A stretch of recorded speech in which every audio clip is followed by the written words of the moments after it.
Very simple. ಅದನ್ನು manipulate ಮಾಡ್ತಾರೆ. ಏನ್ ಮಾಡ್ತಾರೆ ಹೇಳಿ ಹೋಗ್ಲಿ. ನಿಮ್ಮ ವೋಟಿಂಗ್ ಅನ್ನು ಮ್ಯಾನಿಪುಲೇಟ್ ಮಾಡ್ತಾರೆ. ಅಲ್ಲ, ಅವಾಗ ಡೆಮಾಕ್ರಸಿನೇ ಬೇಡ ಅನ್ಬಿಡಿ. ಇಲ್ಲ, ನೀವು ವೋಟಿಂಗ್ ಡೆಮೋಕ್ರಸಿಯಲ್ಲಿ ಅದಕ್ಕೆ ಬೇಕಾಗಿ ಈ ಉನ್ನತವಾಗಿರುವಂತ ಡೆಮೋಕ್ರಸಿ ಒಳಗಡೆ ಈ ಕೆಲವೊಂದು ಸ್ಟ್ರಕ್ಚರ್ಗಳನ್ನ ರೂಪಿಸುವಂತದಕ್ಕೆ ಅವರು ಕೂಡ ಬಹಳಷ್ಟು ನಮ್ಮ ಜನ ಯಾವ ಸ್ವರೂಪದಲ್ಲಿ ಯೋಚನೆ ಮಾಡ್ಬೋದು.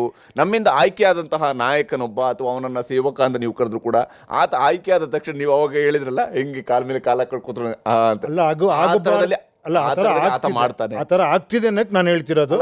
ಮತ್ತು ಕೂಡ ಮಾಡೋದಿಲ್ಲ ಅಂತ ಅಲ್ಲ, ನೀವು ಅದನ್ನ ಮಾಡ್ತಾನೆ ಅನ್ಬಿಟ್ಟು ಬಿಟ್ಬಿಡೋದು ಬದಲಾವಣೆನಾ? ಅಲ್ಲ, ಬದಲಾವಣೆ ಅಲ್ಲ ಹೇಳಿ. ನಾನು ಅದಕ್ಕೊಂದು ಹೇಳುವಂತದ್ದು ನಾಯಕತ್ವ. ಹೇಳಿ, ನಾಯಕತ್ವ ನೀವು ನಾಯಕತ್ವ ಇದುವರೆಗೆ ಕರೆಕ್ಟ್ ಆಗಿದ್ರಿ. ಇದಾರಲ್ಲ ನಾಯಕತ್ವ, ಉಪೇಂದ್ರ ಅವರ ನಾಯಕತ್ವ. ನನ್ನ ಯಾಕೆ ಕೇಳ್ತೀರಾ? ಇದುವರೆಗೆ ನಾಯಕರು ಸರಿ ಇಲ್ಲ. ನಿಮ್ಮ ಕಾನ್ಸೆಪ್ಟ್ಗೆ ನಾಯಕತ್ವ ನಿಮ್ದಲ್ಲದೆ ಮತ್ತಿನ್ಯಾರನ್ನ ಉಪೇಂದ್ರ ಅವರ ಸಿದ್ಧಾಂತವನ್ನು ಇಟ್ಕೊಂಡು ಹೋಗಿ ಸಿದ್ದರಾಮಯ್ಯ ಅವ್ರ ಜೊತೆ ಕೇಳಕ್ಕಾಗಲ್ಲ. ಉಪೇಂದ್ರ ಅವ್ರು ಹಿಂಗೆ ಹೇಳ್ತಾರೆ, ನೀವು ಸಿದ್ದರಾಮಯ್ಯ ಯಾಕೆ ನೀವು ಯಾಕೆ ಇದನ್ನ ಮಾಡ್ತಿಲ್ಲ? ಕಾನ್ಸೆಪ್ಟ್ ಬರ್ಬೇಕಲ್ವಾ? ಕೇಳಕ್ಕಾಗಲ್ಲ. ಹೇಳಿ, ಒಂದ್ ನಿಮಿಷ ನಾನು ಕೇಳ್ತೀನಿ. ಈ ಕಾನ್ಸೆಪ್ಟ್ ಬರ್ಬೇಕಲ್ವಾ?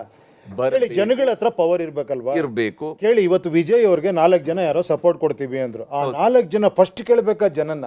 ಹೌದು. ಹೇಳಿ, ಅವ್ರು ಆರಿಸ್ ಬಂದಿಯಾರಲ್ಲ. ಹೌದು. ನಾವ್ ಈ ತರ ವಿಜಯ್ ಅವ್ರಿಗೆ ಸಪೋರ್ಟ್ ಕೊಡ್ತೀವಿ. ಹೌದು. ನಮ್ಮ ಕ್ಷೇತ್ರ ಜನ ಒಂದು ಪೋಲಿಂಗ್ ವ್ಯವಸ್ಥೆ ಮಾಡ್ಕೊಳ್ಳೇಬೇಕು. ಅದಕ್ಕೆ ಇಲ್ಲಿಂದನೇ ಎಲೆಕ್ಷನ್ ಟೈಮ್ ಇಂದನೇ ಅದಾಗಬೇಕು ಅಂತ ಹೇಳಿದ್ರು. ಆ ಟೆಕ್ನಾಲಜಿ. ಹೌದು. ಕೇಳ್ತಾನೆ, ಇವಾಗ ವಿಜಯ್ ಅವ್ರಿಗೆ ಸಪೋರ್ಟ್ ಮಾಡ್ತೀವಿ, ನಮ್ಮ ಏರಿಯಾಗೆ ಏನ್ ಬೇಕಾಗಿದೆ, ನಾನು ಏನ್ ಡಿಮ್ಯಾಂಡ್ ಇಡಬೇಕು ಅವ್ರ ಹತ್ರ.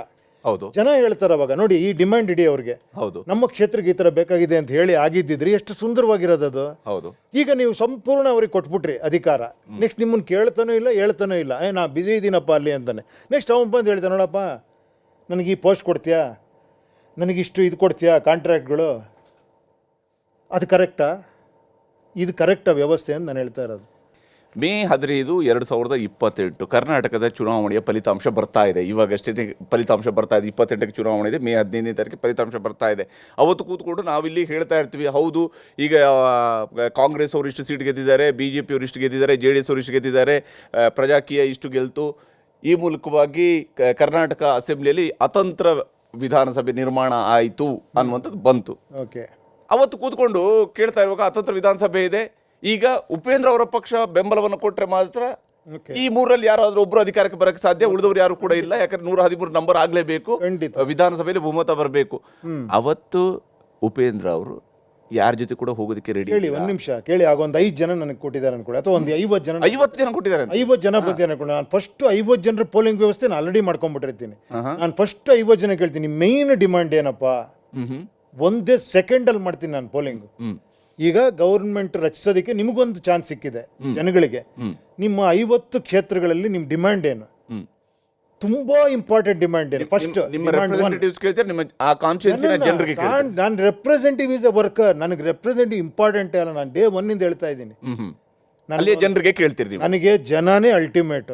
ಆ ಜನನ್ ಕೇಳ್ತೀನಿ ನಾನು ಅಷ್ಟೇ. ಇವನು ಪೋಸ್ಟ್ ಮ್ಯಾನ್ ಕೆಲಸ ಮಾಡ್ಬೇಕು ಅಷ್ಟೇ. ಜನನ್ ಕೇಳಿ ನನಗೆ ಅದನ್ನು ವರದಿ ಒಪ್ಸಪ್ಪ ಅಂತೀನಿ ಅಷ್ಟೇ. ನಾನು ಯೂಸಿಂಗ್ ಟೆಕ್ನಾಲಜಿ ಕನೆಕ್ಟ್ ಮಾಡು, ಕೇಳು.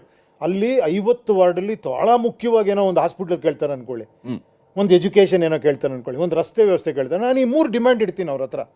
ನೋಡಪ್ಪ, ಈ 3 ಮಾಡ್ಕೊಡ್ತೀರಾ ನೀವು? ಖಂಡಿತ ನಂದೆಲ್ಲ ಓಟು ನಿಮಗೆ, ನನ್ನ ಸಪೋರ್ಟ್ ನಿಮಗೆ. ಈಗ 52 ಜನ ಶಾಸಕರಿದ್ದಾರೆ ನಿಮ್ಮ ಜೊತೆ. ನೀವು ಈ ನಿರ್ಧಾರಕ್ಕೆ ಬಂದ್ರಿ. ನಿಮ್ಮ ಜೊತೆಗೆ ನಿಮ್ಮನ್ನು ಹಾರ್ಡ್ ಕೋರ್ ಆಗಿ ನಿಮ್ಮನ್ನು ಬೆಂಬಲಿಸುವಂತ ಇನ್ನೊಂದು 10 ಜನ ಶಾಸಕರಿದ್ದಾರೆ. ಉಳಿದ 42 ಜನ ಶಾಸಕರು ಇಲ್ಲ, ಉಪೇಂದ್ರ ಅವರು ಈ ತರ ಕೇಳ್ತಾ ಇದ್ದಾರೆ, ಸಿದ್ಧಾಂತದಲ್ಲಿದ್ದಾರೆ, ನಾವು ಬೇರೆ ಪಕ್ಷ ಮಾಡ್ಕೊಂಡು ಹೋಗ್ತೀವಿ ನಿರ್ಧಾರ ಮಾಡ್ತಾರೆ. ಅವಾಗ ಅವ್ರಿಗೆ ಸಾಂವಿಧಾನಿಕವಾಗಿ ಅವ್ರಿಗೆ ಅಧಿಕಾರ ಇದೆ, ಅವರಿಗೆ ಪಕ್ಷವನ್ನು ಹೊಡೆದು ಹೋಗೋದಕ್ಕೆ ಅಧಿಕಾರ ಇದೆ. ಅವಾಗೇನ್ ಮಾಡ್ತಾರೆ? ಇಲ್ಲೇ ಜನ ದನಿ ಎತ್ತಬೇಕು. ಯಾಕಂದ್ರೆ ಇದು ಕಾನ್ಸ್ಟಿಟ್ಯೂಷನ್ ಅಲ್ಲಿ ಇಲ್ಲ. ಕೇಳಿ, ಅದೇ ಹೇಳಿದ್ ನಾನು, ಈ ಅಮೆಂಡ್ಮೆಂಟ್ಗಳಾಗಬೇಕು, ಇಲ್ಲ ಜನ ರೋಡ್ ಇಲ್ಲಿ ಹೋರಾಟ ಆಗ್ಬೇಕು.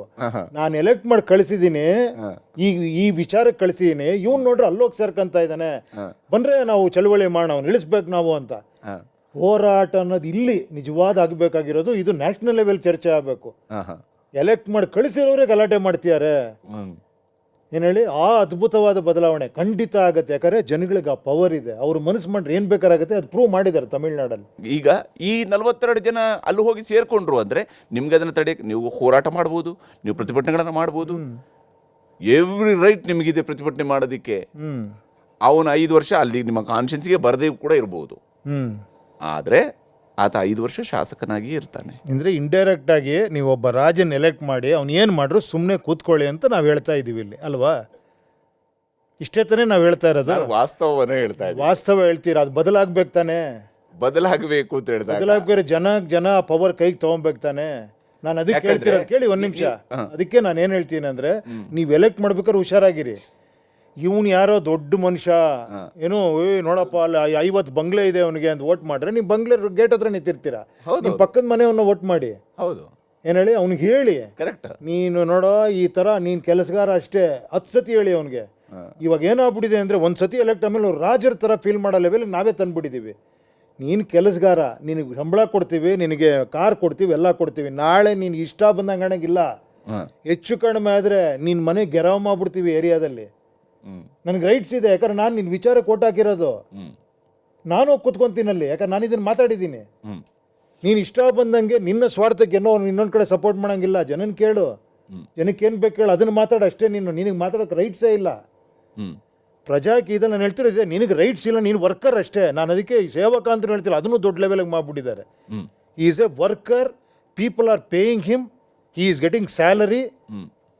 ಅವ್ನು ಹಿಂಗೆ ವರ್ಕ್ ಮಾಡಬೇಕಷ್ಟೇ. ಆ ಥರ ಇದ್ದರೆ ಬಾಯಲ್ಲಿ ನಾಯಕ ಅಂತ ನೀನು ಫೋಟೋ ಹಾಕೊಂಡ್ರು ನೀನು ಇಲ್ಲಿ ಸೇರಿಸಲ್ಲ ನಾವು. ಈಗ ನೀವು ಈ ಮುಂದಿನ ಚುನಾವಣೆಗೆ ನಿಲ್ಲಬೇಕು ಅನ್ನೋದ್ರ ಬಗ್ಗೆ, ಅಥವಾ ಚುನಾವಣೆ ಸ್ಪರ್ಧಿಸ್ತೀನಿ ಅಂತ ಹೇಳ್ತೀರಿ, ಮುಂದಿನ ಚುನಾವಣೆಗೆ ಸ್ಪರ್ಧಿಸ್ತೀರಿ 2028 ವಿಧಾನಸಭೆ ಚುನಾವಣೆಗೆ? ನಾನು ಇದನ್ನೇ ಕೇಳ್ತಾ ಇದ್ದೀನಿ. ಖಂಡಿತಪ್ಪ ನಾನು ಬಯಸ್ತೀನಿ. ನಿಮ್ಮ ಕಡೆಯಿಂದ ನನಗೊಂದು ಎನ್ಕರೇಜ್ಮೆಂಟ್ ಬೇಕು. ನೀವು 4 ಜನಕ್ಕೆ ಹೇಳಿರಬೇಕು, ನಿಮ್ಮದು ವಿಡಿಯೋಗಳು ನೋಡ್ತಾ ಇರ್ಬೇಕು ನಾನು. ನೀವು 4 ಜನಕ್ಕೆ ಹೇಳಬೇಕು.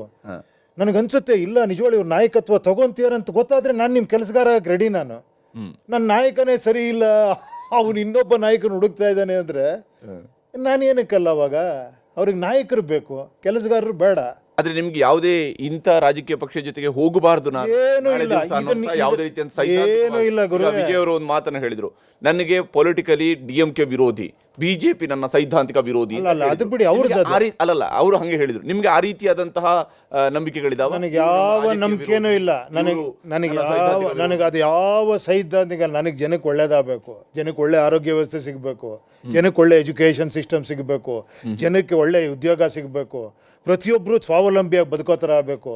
ಈ ಥರ ವಿಚಾರವಂತರಾದಾಗ ಜನರಲ್ಲಿ ಒಬ್ಬೊಬ್ಬನು ಈ ಥರ ವಿಚಾರವಂತರಾದಾಗ ರಿಸರ್ಚ್ಗಳಾಗಬೇಕು ಈ ದೇಶದಲ್ಲಿ. ನಮ್ಮ ದೇಶ ಬೇರೆ ಎಲ್ಲ ದೇಶಗಳಿಂದ ಪವರ್ಫುಲ್ ಆಗಬೇಕು. ನಾವು ಸೆಲ್ಫ್ ಸಸ್ಟೈನ್ ಆಗಬೇಕು. ನಾವು ಇನ್ನೊಬ್ಬರ ಮೇಲೆ ಆದಷ್ಟು ಡಿಪೆಂಡೆನ್ಸಿ ಕಡಿಮೆ ಮಾಡೋ ಥರ ಒಂದು ವ್ಯವಸ್ಥೆ ಬರಬೇಕು. ಇವತ್ತು ನಮ್ಮಲ್ಲಿರೋ ತಲೆಗಳು ಬೇರೆ ಕಡೆ ಹೋಗಿ CEO ಏನಲ್ಲಿ ಟ್ರಿಲಿಯನ್ ಗಟ್ಟಲೆ ಡಾಲರ್ಗಳಿಗೆ ಕಂಪನಿಗಳಿಗೆ CEO ನಮ್ಮ ದೇಶದ ತಲೆ ಅದು. ನಮ್ಗೆ ಏನಕ್ಕೆ ಆಗ್ತಾ ಇಲ್ಲ ಅದು? ನಮ್ಮಲ್ಲೂ ಆ ಥರದವ್ರು ಇದ್ದಾರೆ. ಆ ಎನ್ಕರೇಜ್ಮೆಂಟ್ ಯಾಕೆ ಸಿಗ್ತಾ ಇಲ್ಲ? ನಾವು ವಿಚಾರಗಳಿಗೆ ಬೆಲೆ ಕೊಡ್ತಿಲ್ಲ, ಎಮೋಷನಲ್ ಆಗ್ಬಿಟ್ಟಿದ್ದೀವಿ ನಾವು. ನಮಗೇನೋ ಒಂದು ದೊಡ್ಡ ಇದಾದಾಗ ನಾನು ಆ ಕಡೆ ಹೊಟ್ಟೋಗ್ತೀನಿ, ಯೋಚನೆನೇ ಮಾಡಲ್ಲ. ನಾನು 4 ಜನ ಸಪೋರ್ಟ್ ಮಾಡ್ತೀನಿ, ನಾನು ಅಲ್ಲೇ ಮಾಡ್ತೀನಪ್ಪ. ನಾನೊಬ್ಬ ಇಂಡಿಪೆಂಡೆಂಟ್ ಆಗಿ ಯೋಚನೆ ಮಾಡಬೇಕು. ಅಂಥವ್ರು ಬೇಕು ಈ ದೇಶಕ್ಕೆ. ಸರ್ಕಾರ ಈಗ ಶಾಲೆಗಳಲ್ಲಿ 1ನೇ ತರಗತಿಯಿಂದ 12ನೇ ತರಗತಿ ತನಕ ವಿದ್ಯಾರ್ಥಿಗಳು ಹಿಜಾಬ್ ಧರಿಸ್ಕೊಂಡು ಬರುವಂಥವ್ರು ಹಿಜಾಬ್ ಹಾಕ್ಕೊಂಡು ಬರ್ಬೋದು, ಜನಿವಾರ ಹಾಕ್ಕೊಂಬರೋರು ಹಾಕ್ಕೊಂಬರ್ಬೋದು, ಶಿವದಾರ ಹಾಕ್ಕೊಂಬರ್ಬೋದು, ಏನೋ ಟರ್ಬನ್ ಕಟ್ಟೋರು ಕಟ್ಕೊಂಡು ಬರ್ಬೋದು. ಈ ರೀತಿಯಂಥ ಧಾರ್ಮಿಕ ಸಂಕೇತಗಳಿಗೆ ವಸ್ತ್ರ ಸಂಹಿತೆಯ ಜೊತೆಗೂ ಕೂಡ ಅರಿವು ಮಾಡ್ತೀವಿ ಅಂತ ಹೇಳಿದ್ರೆ, ಇಂಥ ವಿಚಾರಗಳು ಬಂದಾಗ ಇದ್ರ ಬಗ್ಗೆ ಮಾತಾಡೋ ಯೋಗ್ಯತೆ ನನಗಿಲ್ಲ. ಯಾಕಂದರೆ ನಾನು ನಾಯಕ ಅಲ್ಲ. ಓಕೆನಾ? ಅದು ಪ್ರಜೆಗಳ ನಿರ್ಧಾರ ತಗೊತಾರೆ. ಓಕೆನಾ? ಒಟ್ಟಲ್ಲಿ ಈ ಕಾನ್ಸೆಪ್ಟ್ ಅನ್ನು ವಿವರಿಸೋದ್ರೊಳಗಡೆ 6 ವರ್ಷ ಆಗೋಯ್ತಾ ಉಪೇಂದ್ರ? ಇಲ್ಲ ಗುರುವೆ, ಕರೆಕ್ಟಾಗಿ ಆಗುತ್ತೆ. ಆಕ್ಚುಲಿ ಗುರುವೆ, ತಮಾಷೆ ವಿಷಯ ಅಲ್ಲ ಗುರು. ತಮಾಷೆ ಖಂಡಿತ ಅಲ್ಲ. ಕೇಳಿ, ನಮ್ಮ ಜನ ನೋಡಿ, ಇವತ್ತು ಮಡ್ರಾಸಲ್ಲಿ, ಇವತ್ತು ಚೆನ್ನೈಯಲ್ಲಿ, ಇವತ್ತು ತಮಿಳ್ನಾಡಲ್ಲಿ ಒಂದು ಸ್ಟೆಪ್ ಮುಂದೆ ಹೋಗಿ ಒಂದು ದೊಡ್ಡ ಒಂದು ಬದಲಾವಣೆ ಮಾಡಿ ತೋರಿಸಿದ್ದಾರೆ. ಅದ್ರ ಇನ್ನೊಂದು ಸ್ಟೆಪ್ ಕರ್ನಾಟಕದಲ್ಲಿ ಹೋಗ್ತಾರೆ. ನೋಡಿ ಬೇಕಾರೆ ಅದನ್ನ ಪ್ರೂವ್ ಮಾಡಿ ತೋರಿಸ್ತಾರೆ. ಆಕ್ಚುಲಿ ಒಂದು ಪಕ್ಷ ಬಂತಪ್ಪ, ಉಪೇಂದ್ರ ಅವರೆಲ್ಲ ಜನ ಪ್ರೂವ್ ಮಾಡ್ತಾರೆ. ಜನ ಪ್ರೂವ್ ಮಾಡಿದ್ರು. ₹1 ಖರ್ಚು ಮಾಡಿಲ್ಲ. ಏನೋ ಬರೀ ಜನರೇ ವಿಚಾರಗಳಿಗೋಸ್ಕರ ಮತ ಹಾಕಿ ಒಂದು ಬದಲಾವಣೆ ತಂದಿದ್ದಾರೆ. ಆ ಬದಲಾವಣೆ ಹೆಂಗಿರುತ್ತೆ ಗೊತ್ತಾ? ಅವಾಗ ಥರ ಬದಲಾವಣೆ ಇರಲ್ಲ ಅದು.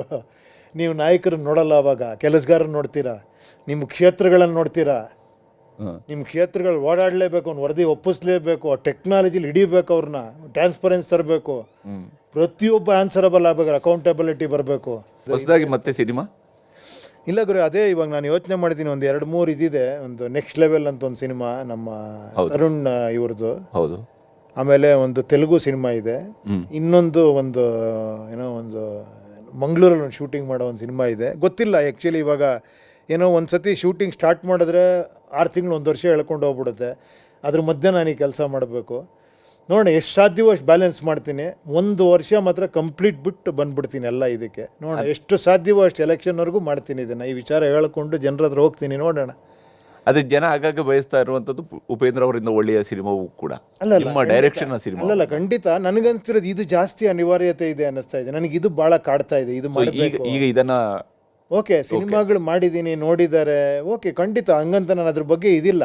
ನೋಡೋಣ, ನನಗೆ ಇಲ್ಲಿ ಕೆಲಸ ಕೊಟ್ಟರೆ ಇಲ್ಲಿ ಮಾಡ್ತೀನಿ, ನೋಡೋಣ. ಇದೇನೋ ನನಗೆ ತುಂಬ ಭಾಳ ಅನಿವಾರ್ಯವಾಗಿರುವಂಥ ಇದು ಅನ್ನಿಸ್ತಾ ಇದೆ. ನಾನೊಬ್ಬ ಪ್ರಜೆಯಾಗಿ ಅನ್ನಿಸ್ತಾ ಇದೆ, ಈ ಬದಲಾವಣೆ ಆದರೆ ಚೆನ್ನಾಗಿರುತ್ತೆ, ಓಕೆ ಆಗಬೇಕಿದೆಲ್ಲ ಅಂತ ಅನ್ನಿಸ್ತಾ ಇದೆ. Okay, yes, thank you Upendra ಅವರು. ಇಷ್ಟೊತ್ತು ಭಾಳ ನಗ್ತಾ ಭಾಳಷ್ಟು ವಿಚಾರಗಳನ್ನು ಥ್ಯಾಂಕ್ಸು ಪಾಪ, ನೀವೆಲ್ಲ ಕರೆದು ಅಟ್ಲೀಸ್ಟ್ ಈ ವಿಚಾರ ನನಗೆ ಅರ್ಥ ಆಗತ್ತೆ. ಆ್ಯಕ್ಚುಲಿ ಐ ನೋ, ಆದರೂ ಕೂಡ ಈ ವಿಚಾರ ನಿಮಗೂ ಇಷ್ಟೆಲ್ಲ ಕ್ವಶನ್ ಕೇಳೋದು ಕೂಡ ನೀವು ಒಂದೇನೋ ಸಂದೇಶ ಕಳಿಸೋದಕ್ಕೆ, ಒಂದೇನೋ ವಿಷಯ ತಲುಪಿಸೋದಕ್ಕೆ I can understand that. Thank you. Thank you. ಇದು ಉಪೇಂದ್ರ ಅವರ ಮಾತು, ಅವರ ರಿಯಲ್ ಮಾತುಗಳು, ಅವರ ಕನಸುಗಳು, ಅವರ ಆಲೋಚನೆ, ಅದರ ಮೂಲಕವಾಗಿ ಜನ ಗೆಲ್ಲಬೇಕು. ಅಂತಿಮವಾಗಿ ಅವರು ಹೇಳ್ತಾ ಇರೋದು ಒಂದು ಮಾತನ್ನು ಪದೇ ಪದೇ, ಅವ್ರನ್ನ ಎಷ್ಟೇ ರೀತಿಯಲ್ಲಿ ಅವರ ಪರವಾಗಿ ಅವರು ಹೇಳ್ತಾರೆ ಅಂತ ಇಲ್ಲ, ಅವರ ಒಂದು ಮಾತನ್ನು ಪದೇ ಪದೇ ಸ್ಟ್ರೆಸ್ ಮಾಡ್ತಾ ಇದ್ದಾರೆ. ಜನ ಗೆಲ್ಲಬೇಕು, ಜನ ಗೆದ್ದಾಗ ಒಟ್ಟು ಪ್ರಜಾಪ್ರಭುತ್ವದ ಗೆಲುವು ಆಗುತ್ತೆ. ಹಾಗಾಗಿ ಆ ಜನ ಗೆಲುವನ್ನು ನಾನು ಸೆಲೆಬ್ರೇಟ್ ಮಾಡಬೇಕು ಅನ್ನೋಂತಹ ಕಾನ್ಸೆಪ್ಟನ್ನು ಜನರ ಮುಂದೆ ಇಟ್ಟಿದ್ದಾರೆ. ಆಯ್ಕೆ ಯಾವತ್ತೂ ಕೂಡ ಜನರ ಕೈಯಲ್ಲಿರುವಂಥ, ಪ್ರಜಾಪ್ರಭುತ್ವ ಅನ್ನೋಂಥದ್ದು ಆಯ್ಕೆಗಳ ಮೇಲೆ ನಿಂತಿರುವಂಥದ್ದು, ಅದು ಜನರ ಕೈಯಲ್ಲಿರುವಂತಹ ಆಯ್ಕೆ ಅಧಿಕಾರವು ಕೂಡ ಇರುವಂಥದ್ದು ಜನರ ಕೈಯಲ್ಲಿ. ಈ ಪಾಡ್ಕಾಸ್ಟ್ ನಿಮಗೆ ಇಷ್ಟ ಆಯಿತು ಅಂತ ಭಾವಿಸ್ತೀನಿ. ನಮಸ್ಕಾರ.